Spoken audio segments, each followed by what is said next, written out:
Hi ಎಲ್ಲರಿಗೂ ಹೇಗಿದ್ದೀರಾ? Welcome back to my YouTube channel. ಬನ್ನಿ ಇವತ್ತಿನ ವ್ಲಾಗ್ನ ಸ್ಟಾರ್ಟ್ ಮಾಡೋಣ. ಇವತ್ತು ವಾಯ್ಸ್ ಸ್ವಲ್ಪ ಲೋ ಇದೆ, ಯಾಕೆಂದರೆ ಸ್ವಲ್ಪ ಶೀತ ಆಗಿದೆ ನನಗೆ, ಅದಕ್ಕೋಸ್ಕರ. ಇದು ನಮ್ಮ ಶಿವಮೊಗ್ಗದಲ್ಲಿ ಮಾಡಿರೋಂಥ ದ್ವಾರಕ ತುಂಬ ಚೆನ್ನಾಗಿ ಮಾಡಿದ್ದಾರೆ, ಅದಕ್ಕೆ ಅದನ್ನು ಕ್ಯಾಪ್ಚರ್ ಮಾಡ್ಕೊಂಡಿದ್ದೆ, ನಿಮ್ಮೊಟ್ಟಿಗೆ ಶೇರ್ ಮಾಡಿಕೊಂಡೆ. ಎಸ್, ಬನ್ನಿ ಇವತ್ತು ಡೈಲಿ ವ್ಲಾಗ್ ಇರುತ್ತೆ. ಇಲ್ಲಿ ಬೆಳಗ್ಗೆ ತಿಂಡಿಗೆ ಆಲೂಗಡ್ಡೆ ಪಲ್ಯನ ಮಾಡ್ತಾಯಿದ್ದೀನಿ. ರೆಸಿಪಿ ತೋರಿಸ್ತಾ ಇಲ್ಲ, ಬಟ್ ನಾನು ಆಲೂಗಡ್ಡೆ ಪಲ್ಯಕ್ಕೆ ಟೊಮೆಟೊ ಹಾಕ್ಕೋತೀನಿ. ತುಂಬ ಜನ ಹಾಕಲ್ಲ, ಬಟ್ ಹಾಕಿದ್ರೆ ಸಿಕ್ಕಾಪಟ್ಟೆ ಚೆನ್ನಾಗಾಗತ್ತೆ.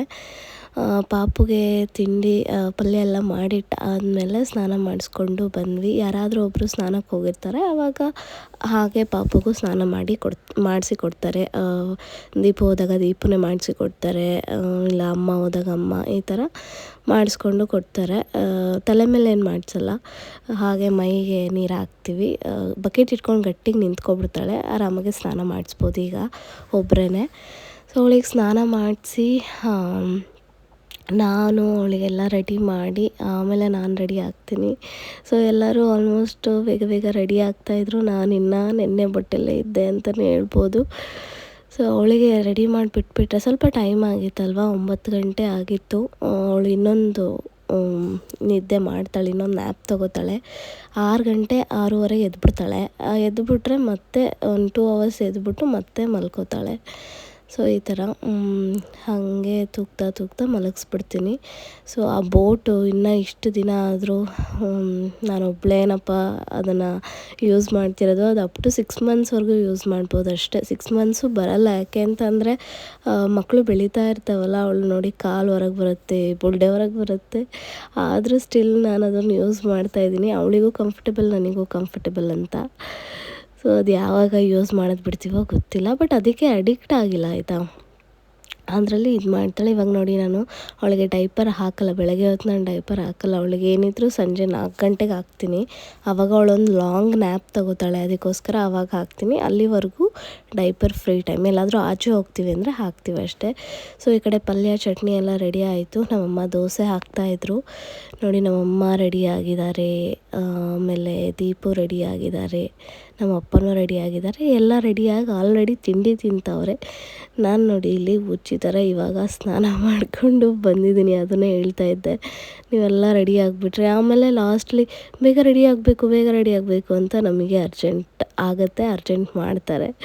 ಸೊ ಈ ಥರ ಆಗುತ್ತೆ, ಎಲ್ಲ ನ್ಯೂ ಮಾಮ್ಸ್ ಫಜೀತಿ ಪ್ರಾಬ್ಲಮ್ಸು ಇದೆ ಅನಿಸುತ್ತೆ. ಬಟ್ ನಾನು ಬೇಗ ರೆಡಿ ಆಗಿಬಿಡ್ತೀನಿ, 2 ನಿಮಿಷದಲ್ಲಿ. ನಾನೇನು ಜಾಸ್ತಿ ರೆಡಿ ಆಗೋಕ್ಕೆ ಟೈಮ್ ತೊಗೊಳ್ಳಲ್ಲ, ಅದನ್ನು ಕೂಡ ಶೇರ್ ಮಾಡ್ತೀನಿ ನಿಮ್ಮ ಹತ್ರ. ಸೊ ನನಗೆ ಸಿಕ್ಕಾಪಟ್ಟೆ ಹೊಟ್ಟೆ ಹಸಿತಾ ಇರುತ್ತೆ. ಸ್ನಾನ ಮಾಡಿದ ತಕ್ಷಣ 10 o'clock ನಾನು ಏನಾದರೂ ತಿನ್ನಲೇಬೇಕು, ಅದಕ್ಕೆ ನಾನು ತಿಂಡಿ ತಿನ್ಕೊಂಬಿಡ್ತಾಯಿದ್ದೀನಿ. ಇಲ್ಲಿ ದೋಸೆ ಹಾಕಿ ಕೊಡ್ತಾಯಿದ್ರು ಅಮ್ಮ, ನಾನು ತಿನ್ಕೋತಾ ಇದ್ದೆ. ನನಗೇನೋ ಇಷ್ಟ ಆಗಲ್ಲ ದೋಸೆ, ಚಟ್ನಿ, ಆಲೂಗಡ್ಡೆ ಪಲ್ಯ. ಹಾಯ್ ಗಾಯ್ಸ್, ನೋಡಿದ್ರಲ್ಲ ಏನೆಲ್ಲ ಆಯಿತು ಅಂತ. ಇವಾಗ ನಾನು ರೆಡಿ ಆಗ್ತಾಯಿದ್ದೀನಿ.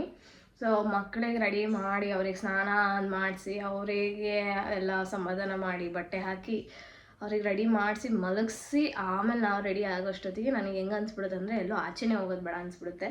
ಸೊ ಈ ಥರ ಆಗುತ್ತೆ. ನಿಮಗೂ ಹಂಗೆ ಅನಿಸುತ್ತೆ ಹೇಳಿ? ಆರಾಮ ಮನೇಲಿ ಮಲ್ಕೊಂಬಿಡೋಣಪ್ಪ ಅನಿಸುತ್ತೆ. ಸೊ ಹಿಂಗಾಗುತ್ತೆ. ಇವಾಗ ನಾನು ರೆಡಿ ಆಗ್ತಾ ಇದ್ದೀನಿ, ಚಿಕ್ಕ ಬಾಚಿಂಕಲ್ಲಿ ಬಾಚ್ಕೋತಾ ಇದ್ದೀನಿ. ನಮ್ಮದು ನಾನು ಯಾವಾಗಲೂ ಬಾಚ್ಕೊಳ್ತಾ ಇರೋ ಬಾಚಿಂಕೆ ಎಲ್ಲಿ ಹೋಗಿದೆ ಅಂತಲೇ ಗೊತ್ತಾಗ್ತಿಲ್ಲ. ಒಂದು 3 ಡೇಸಿಂದ ಮಿಸ್ ಆಗಿದೆ, ಅದಕ್ಕೆ ಇದನ್ನು ಇಟ್ಕೊಂಡಿದ್ದೀನಿ. ಸೊ ನನಗೇನು ಜಾಸ್ತಿ ಸಿಕ್ಕಾಗಲ್ಲ. ನಾನೇನು ಹೆಡ್ ವಾಶ್ ಮಾಡಿಲ್ಲ ಇವತ್ತು, ಬಟ್ ಸ್ಟಿಲ್ ನೋಡಿ ಇಲ್ಲಿ ಆಯ್ಲಿ ಅನ್ನಿಸ್ತಾ ಇದೆ. ಸೊ ಹೆಡ್ ವಾಶ್ ಮಾಡಿದರೆ ಚೆನ್ನಾಗಿರ್ತಾಯಿತ್ತು ಅಂತ. ಸೊ ನನಗೆ ಹೆಂಗೆ, ನಾನು ಆಯಿಲ್ ಹಚ್ಚಿಲ್ಲ ಅಂದ್ರೂ ನನಗೆ ನೋಡಿ ಆಯ್ಲಿ ಅನಿಸುತ್ತೆ. ಕೆಲವ್ರಿಗೆ ಹಾಗೆ ಈ ಥರ ಇದ್ದಾಗ ನಮ್ಮದು ಹೇರ್ ಕಂಡೀಷನ್ನು, ನಾವು ಇದ್ರ ಮೇಲೆ ಪದೇ ಮತ್ತೆ ನಾವು ಆಯಿಲ್ನ 2-3 ಟೈಮ್ಸ್ ಅಪ್ಲೈ ಮಾಡ್ತಾನೆ ಇದ್ದರೆ ಅದಕ್ಕೆ ನಾವು ಟ್ರಿಗರ್ ಮಾಡ್ದಂಗೆ ಆಗುತ್ತೆ, ಜಾಸ್ತಿ ಡ್ಯಾಂಡ್ರಫ್ ಆಗುತ್ತೆ. ನಂಗೆ ಡ್ಯಾಂಡ್ರಫ್ ಪ್ರಾಬ್ಲಮ್ ಬರೋದೇ ಇಲ್ಲ, ತುಂಬ ರೇರು. ಅದಕ್ಕೆ ನಾನು ಜಾಸ್ತಿ ಅಪ್ಲೈ ಮಾಡೋದು ಬಿಟ್ಬಿಟ್ಟಿದ್ದೆ ಆವಾಗಿಂದ. ಸೊ ನೋಡಿ ಹಂಗೆ ಒಂದು ಸ್ವಲ್ಪ ಆಯಿಲಿ ಅನಿಸ್ತಾ ಇದೆ ಅಲ್ವಾ ನಿಮಗೆ, ಚೂರು. ಅದಕ್ಕೆ ನಾನು ಏನು ಮಾಡ್ತೀನಿ, 15 days once ಅಷ್ಟೇ ಹಚ್ತೀನಿ. ಹಚ್ಚಿ ನಾನು ಹೆಡ್ ವಾಶ್ ಮಾಡ್ತೀನಿ. ಹೆಡ್ ವಾಶ್ ನಾರ್ಮಲಾಗಿ ವೀಕ್ಲಿ ಒನ್ಸ್ ಮಾಡ್ತೀನಿ. ಯಾವುದಾದ್ರೂ ಒಂದು ವಾರದ ದಿವಸ ಎಲ್ಲಾದರೂ ಆಚೆ ಹೋಗೋದಿರುತ್ತೆ, ಆವಾಗ ಕ್ಲೀನಾಗಿ ಹೆಡ್ ವಾಶ್ ಮಾಡ್ಕೋತೀನಿ. ಸೊ ಇವಾಗ ನಾನು ರೆಡಿ ಆಗ್ತಾ ಇದ್ದೀನಿ. ನಾನೇನು ಜಾಸ್ತಿ ರೆಡಿ ಆಗಲ್ಲ, ನೀವೆಲ್ಲರಿಗೂ ಗೊತ್ತು, ಏನೂ ಹಚ್ಕೊಳ್ಳೋದಿಲ್ಲ ನಾನಿಲ್ಲಿ ಎದುರಿಗೆ ಕಿಟಕಿ ಇದೆ, ಬೆಳಕಿದೆ ಅಲ್ವಾ. ಸೊ ಕ್ಯಾಮ್ರಾದಲ್ಲಿ ನಿಮಗೆ ಸ್ವಲ್ಪ ಸ್ಕಿನ್ ಚೆನ್ನಾಗಿದೆ ಅಂತ ಅನ್ನಿಸ್ಬೋದು, ಬಟ್ ತುಂಬಾ ಹಾಳಾಗಿದೆ ನನ್ನ ಸ್ಕಿನ್. ನೋಡಿದ್ರೆ ಡಾರ್ಕ್ ಸರ್ಕಲ್ಸು ಸೊ ಇದೆ. ಅದಕ್ಕೆ ನನಗೆ ಸ್ಕಿನ್ ಕೇರ್ ಬಗ್ಗೆ ಏನು ಕೇಳಬೇಡಿ ಅಂತ ನಾನು ಯಾವಾಗಲೂ ಅದನ್ನೇ ಹೇಳ್ತಿರ್ತೀನಿ. ನಾನು ಏನು ಸ್ಕಿನ್ ಕೇರ್ ಅಂತ ಮಾಡಲ್ಲ. ಸೊ ನನಗೆ ಡಾರ್ಕ್ ಸರ್ಕಲ್ಸ್ ಅವಾಗಿರಲಿಲ್ಲ, ಇತ್ತೀಚೆಗೆ 2 years ಆಗ್ತಾ ಬಂತು. ಅವಾಗಿಂದ ತುಂಬ ಸಿವಿಯರಾಗೆ ಡಾರ್ಕ್ ಸರ್ಕಲ್ಸ್ ಆಗ್ತಾಯಿದೆ, ಅದೇ ಪ್ರೆಗ್ನೆಂಟ್ ಆದಾಗಿಂದ. ಸೊ ಯಾವುದು ಪ್ರಾಡಕ್ಟ್ಸ್ ಎಲ್ಲ ಯೂಸ್ ಮಾಡೋದೇ ಬೇಡ ಅನಿಸ್ಬಿಟ್ಟಿದೆ, ಯಾವುದು ಅಷ್ಟೊಂದು ಚೆನ್ನಾಗಿ ವರ್ಕೌಟ್ ಆಗ್ತಿಲ್ಲ ನನಗೆ. ಸೊ ಅದಕ್ಕೆ ಪಾಪುದು ಇದು ಮುಗೀಲಿ, ಬ್ರೆಸ್ಟ್ ಫೀಡಿಂಗ್ ಎಲ್ಲ ಮುಗೀಲಿ, ಡಾಕ್ಟ್ರ್ ಹತ್ರನೇ ಒಂದು ಒಳ್ಳೆ ಟ್ರೀಟ್ಮೆಂಟ್ ತೊಗೊಳ್ಳೋಣ ಅಂತ ಅಂದ್ಕೊಂಡಿದ್ದೀನಿ. ಅದಕ್ಕೆ ನಾನು ಸದ್ಯಕ್ಕೆ ಏನು ಟ್ರೈ ಮಾಡ್ತಿಲ್ಲ ಅಷ್ಟೇ. ಸೊ ನಾನು ಯಾವ ಥರ ಟಾಪ್ ಹಾಕ್ಕೊಂಡಿದ್ದೀನಿ ತೋರಿಸ್ತೀನಿ. ಇದು ಮೊನ್ನೆ ಆರ್ಡರ್ ಮಾಡಿದ್ದೆ, ಬಂತು. ನಂಗೆ ಈ ಥರ ಇಷ್ಟ ಆಗುತ್ತೆ ತುಂಬ ಹಾಕ್ಕೊಳ್ಳೋಕ್ಕೆ. ಸೊ ನಾನು ಬೀಟ್ ಬ್ಯೂಟಿಯಿಂದ ಆರ್ಡರ್ ಮಾಡಿದ್ನಲ್ಲ, ಅವ್ರದ್ದೇ ಹಾಕ್ಕೊಂಡಿದ್ದೀನಿ. ತುಂಬ ಚೆನ್ನಾಗಿ ಕಾಣಿಸುತ್ತೆ. ಸೊ ಅವ್ರಿಗೆ ತುಂಬಾ ಒಳ್ಳೆ ರೆಸ್ಪಾನ್ಸ್ ಸಿಕ್ತು ನನ್ನ ವಿಡಿಯೋಯಿಂದ. So thank you so much. ಹೀಗೆ ಅವರಿಗೆ ಸಪೋರ್ಟ್ ಮಾಡ್ತಾಯಿರಿ ಅಂತ ಹೇಳ್ತೀನಿ. ಸೊ ಅಷ್ಟೇ. ಕ್ರೀಮು ಕೆಲವೊಂದು ಸಲ ಯಾವುದಾದ್ರೂ ಹಚ್ಕೋತೀನಿ. ಇದು ಯಾವುದಪ್ಪ ಪಾಂಡ್ಸ್ದು ಪಾಂಡ್ಸ್ ಅವಾಗ ಹಚ್ತಿದೆ. ಅದೇನು ಅನ್ಸುತ್ತೆ ಅಂದರೆ ಹಚ್ಚಿದ ತಕ್ಷಣ ಬೂದಿ ಅನಿಸುತ್ತೆ. ಸೊ ಅದನ್ನೇನು ಹಚ್ಚೋಕ್ಕೋಗಲ್ಲ, ಯಾವಾಗಾದರೂ ಒಂದ್ಸತಿ ಬಿಟ್ಟರೆ. ಒಂದೊಂದ್ಸಲಿ ನಾನು ಏನು ಕ್ರೀಮ್ ಇಲ್ಲ ನನ್ನ ಹತ್ರ, ಇವಾಗ ಏನು ಸಿಗ್ತಿಲ್ಲ ಅಂದರೆ ಫೇರ್ ಆ್ಯಂಡ್ ಲವ್ಲಿ, ನಮ್ಮ ಅಮ್ಮನ ಫೇರ್ ಆ್ಯಂಡ್ ಲವ್ಲಿ ಕೂಡ ಹಚ್ಕೋತೀನಿ. ಸೊ ನಾನೇನು ತಲೆ ಕೆಡ್ಸ್ಕೊಳಕ್ಕೋಗಲ್ಲ. ಸೊ ನಂದು ಇದು ಕೇಳ್ತಾ ಇದ್ರಿ ಅಲ್ವಾ ನೀವು, ನಾನು ಯಾವುದು ಲಿಪ್ಸ್ಟಿಕ್ ಯೂಸ್ ಮಾಡೋದು ಅಂತ. ನಾನೇನು ತುಂಬ ಬ್ರ್ಯಾಂಡೆಡ್ದೇನು ಯೂಸ್ ಮಾಡ್ತಾಯಿಲ್ಲ ಇಲ್ಲಿ. ಸೊ ಇನ್ಸೈಟ್ ಅಂತ ಇದು ಹೊಸ್ದಾಗಿ ಬಂದಿರೋದು ಬ್ರ್ಯಾಂಡ್, ಒಂದು ವರ್ಷ ಆಗ್ತಾ ಬಂತು ಅನ್ಸುತ್ತೆ ಅಷ್ಟೇ. ಇದು ಕಾಸ್ಟ್ ಅರೌಂಡ್ 150-200 ಸಿಗುತ್ತೆ ನಿಮಗೆ. ಇದರಲ್ಲಿ 100 ರೂಪೀಸ್ದು ಸಿಗುತ್ತೆ ನಿಮಗೆ. ಚೆನ್ನಾಗಿದೆ ಬ್ರ್ಯಾಂಡು. ನನಗೆ ಇದು ಇಷ್ಟ ಆಯಿತು. ಇದ್ರದ್ದು ಶೇಡ್ ಬಂದು ಇನ್ಸೈಟ್ 10 ಸಾಫ್ಟ್ ರೋಸ್ ಅಂತ, ಓಕೆನಾ. ಸೊ ಇದೊಂದು ಹಚ್ತೀನಿ ಅಷ್ಟೇ.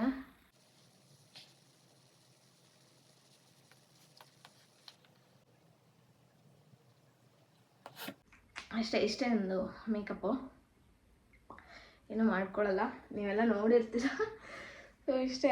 ಈ ಥರ ಒಂದು ಹೇರ್ ಸ್ಟೈಲ್ ಮಾಡ್ಕೊಂಬಿಡ್ತೀನಿ ಅಷ್ಟೇ. ಸೊ ಹೇಗಿದೆ ಈ ಥರ ಟಾಪ್ಗೆ ಈ ಥರ ಇದೆಲ್ಲ ಹಾಕ್ಕೊಂಡ್ರೆ ಚೆನ್ನಾಗಿ ಕಾಣಿಸುತ್ತೆ ಅಂತ ಇದನ್ನು ವೇರ್ ಮಾಡಿದ್ದೀನಿ. ಸೊ ಅಷ್ಟೇ. ಇವತ್ತು ಸ್ವಲ್ಪ ಎಲ್ಲೆಲ್ಲ ಹೋಗ್ತೀವಿ ಅಂತ ನಿಮಗೆ ಹೋಗ್ತಾ ದಾರಿಯಲ್ಲಿ ಹೇಳ್ತೀನಿ. ಸೊ ಇವತ್ತು ಸಂಡೇ ಅಲ್ಲ, ಸ್ವಲ್ಪ ದೇವಸ್ಥಾನಕ್ಕೆಲ್ಲ ಹೋಗೋ ಪ್ಲ್ಯಾನ್ ಇದೆ. ನೋಡೋಣ ಏನಾಗುತ್ತೆ. ಬನ್ನಿ ವ್ಲಾಗ್ನ ಕಂಟಿನ್ಯೂ ಮಾಡೋಣ. ಎಸ್, ಇದು ನನ್ನ ಔಟ್ಫಿಟ್ ಕಾಸ್ಟ್ ಎಷ್ಟಾಗಿರ್ಬೋದು ಗೊತ್ತಾ? ಎರಡೂ ಸೇರಿ ಒಂದು 600 ರೂಪೀಸ್ ಆಗಿರ್ಬೋದು ಅಷ್ಟೇ. 350 ರೂಪೀಸ್ ಟಾಪ್ಗೆ, 250 ರೂಪೀಸ್ ಪ್ಯಾಂಟ್ಗೆ ಅಷ್ಟೇ ಅನಿಸುತ್ತೆ. ಸೊ ಆಫರಲ್ಲಿ ನನಗೆ ಸಿಕ್ಕಿದ್ದು. ಚೆನ್ನಾಗಿದೆಯಾ ಅಂತ ಕಮೆಂಟ್ ಸೆಕ್ಷನಲ್ಲಿ, ಡಿಸ್ಕ್ರಿಪ್ಷನ್ ಬಾಕ್ಸಲ್ಲಿ ಎಲ್ಲದರದ್ದು ಲಿಂಕ್ನ ಕೊಟ್ಟಿರ್ತೀನಿ, ಒಂದ್ಸಲಿ ಚೆಕ್ ಮಾಡಿ. ಸೊ ನಾನು ಈ ಥರ ಟಾಪ್ಸ್ ವೇರ್ ಮಾಡಿದಾಗ ನೀವೆಲ್ಲ ತುಂಬ ಜನ ಇಷ್ಟಪಡ್ತೀರ. ನನಗೂ ಇತ್ತೀಚೆಗೆ ಈ ಥರ ಟಾಪ್ಸ್ನ ವೇರ್ ಮಾಡೋಕ್ಕೆ ಇಷ್ಟ ಆಗ್ತಿದೆ. ಸೊ ಇದೇ ಥರದ್ರಲ್ಲಿ ನನ್ನ ಹತ್ರ ಬ್ಲ್ಯಾಕ್ ಕಲರ್ ಒಂದಿದೆ. ನನ್ನ ಬರ್ತಡೆಗೆ ಆರ್ಡರ್ ಮಾಡಿದ್ದೆ. ಅದನ್ನು ಕೂಡ ನೀವು ನೋಡಿದ್ದೀರ. ಅದೇ ಪ್ಯಾಟ್ರನಲ್ಲಿ ಇದು ಡಿಸೈನ್ ಆ್ಯಂಡ್ ಕಲರ್ ಚೇಂಜ್ ಅಷ್ಟೇ.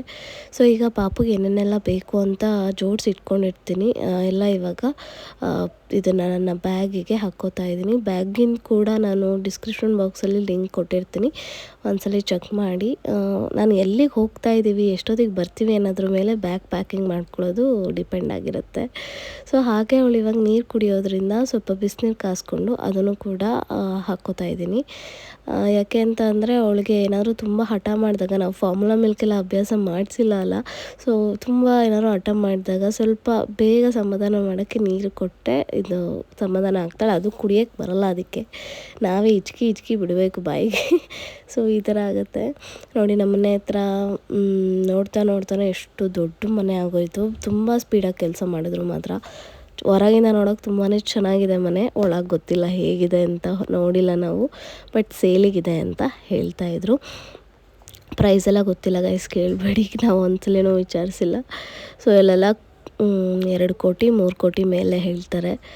ಸೊ ಎಸ್, ಬನ್ನಿ ಇವಾಗ ಜರ್ನಿ ಸ್ಟಾರ್ಟ್ ಮಾಡೋಣ. ನಾವೇನು ತುಂಬ ದೂರ ಹೋಗ್ತಾ ಇಲ್ಲ, ಒಂದು 20 to 30 ಕಿಲೋಮೀಟರ್ಸ್ ಅಷ್ಟೇ ನಮ್ಮ ತೋಟದ ಹತ್ರ ದೇವಸ್ಥಾನಕ್ಕೆ. ಸುಮಾರು ವ್ಲಾಗ್ಗಳಲ್ಲಿ ನಾನು ಇದನ್ನು ನಿಮಗೆ ತೋರಿಸಿದ್ದೀನಿ ಆಲ್ರೆಡಿ.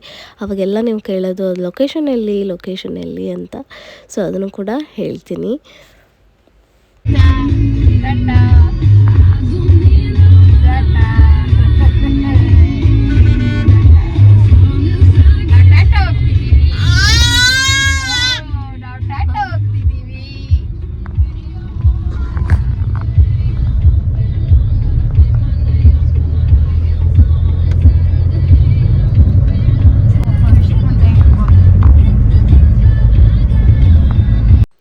ಎಸ್, ಈಗ ದೇವಸ್ಥಾನಕ್ಕೆ ಬಂದ್ವಿ.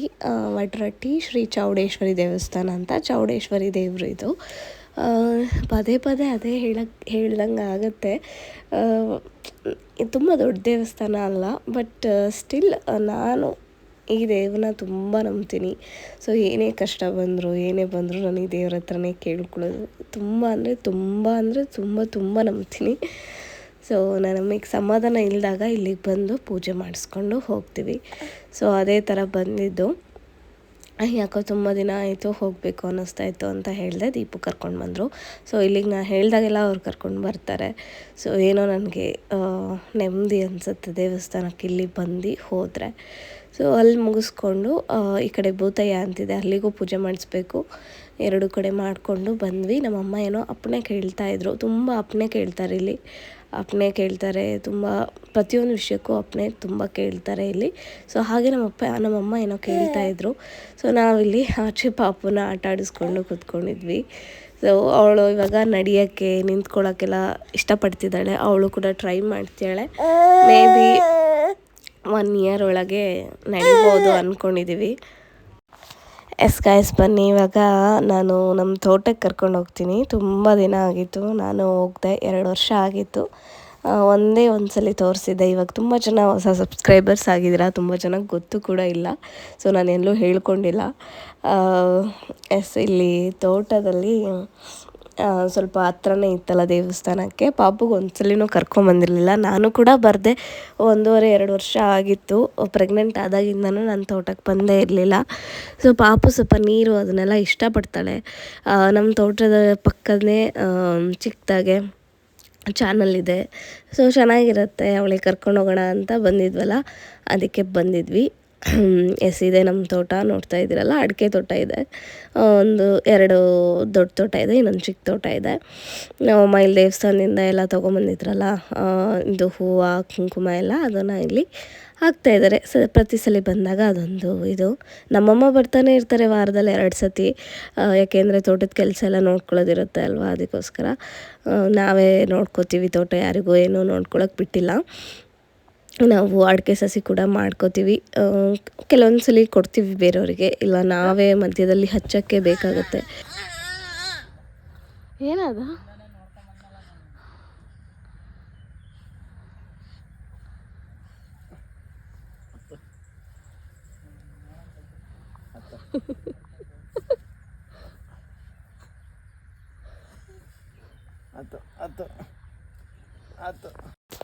ಸೊ ಈಗ ನೋಡ್ತಾ ಇರೋದು ನೀವು ಸಣ್ಣ ತೋಟ. ಇದು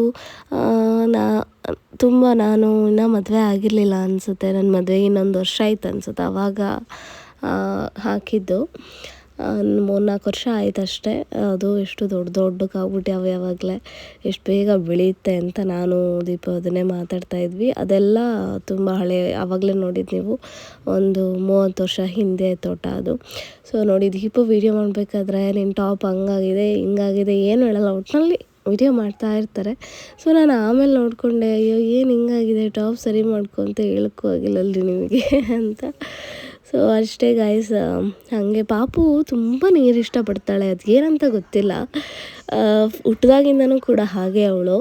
ಅದಕ್ಕೆ ನಾನು ದೀಪು ಡಿಸೈಡ್ ಮಾಡಿದ್ವಿ, ಫಸ್ಟು ಅವಳಿಗೆ ಸ್ಪೋರ್ಟ್ಸ್ ಅಂತ ಹಾಕಿದ್ರೆ ಸ್ವಿಮ್ಮಿಂಗಿಗೆ ಹಾಕಬೇಕು ಅಂತ. ತುಂಬ ಚಿಕ್ಕ ವಯಸ್ಸಲ್ಲೇ ಕಲಿಸ್ಬೇಕು ಸ್ವಿಮ್ಮಿಂಗು, ಒಂದು 2.5 yearsಗೆಲ್ಲ ಕಲಿಸ್ಬೇಕು. ಸೊ ಅದೇ ಪ್ಲ್ಯಾನಲ್ಲಿದ್ದೀವಿ. ಸೊ ಫಸ್ಟು ಹಾಕಿದೆ ಸ್ವಿಮ್ಮಿಂಗಿಗೆ ಅವಳಿಗೆ. ನೋಡೋಣ ಮುಂದೆ ಏನೇನಾಗುತ್ತೆ ಗೊತ್ತಿಲ್ಲ ಅಲ್ಲ, ಒಟ್ಟು ಹಂಗೆ ಅಂದ್ಕೊಂಡಿದ್ದೀವಿ. ಎಸ್ ಗೈಸ್, ಆಮೇಲೆ ಒಂದು ಹೋಟ್ಲಿಗೆ ಬಂದು ಊಟ ಮಾಡಿಕೊಂಡು ರಿಟರ್ನ್ ಶಿವಮೊಗ್ಗ ಹೋಗ್ತಾಯಿದ್ದೀವಿ. ಅಷ್ಟೇ ಇವತ್ತಿನ ವ್ಲಾಗ್ ನಿಮ್ಮೆಲ್ಲರಿಗೂ ಇಷ್ಟ ಆಗಿದೆ ಅಂದ್ಕೊತೀನಿ. ಇಷ್ಟ ಆಗಿದ್ರೆ ಒಂದು ಲೈಕ್ ಮಾಡಿ, ಶೇರ್ ಮಾಡಿ, ಕಮೆಂಟ್ ಮಾಡಿ, ಹಾಗೆ ನನ್ನ ಚಾನಲ್ಗೆ ಸಬ್ಸ್ಕ್ರೈಬ್ ಮಾಡಿಕೊಂಡು ವೀಡಿಯೋಸ್ ನೋಡಿ. ಸೊ ನೋಡಿ, ಅವಳಿಗೆ ಕುಡಿಯೋಕ್ಕೆ ಬರಲ್ಲ, ನಾವೇ ಹಿಂಗೆ ಹಿಚ್ಕಿ ನೀರನ್ನ ಕುಡಿಸ್ಬೇಕು ಅಷ್ಟೇ.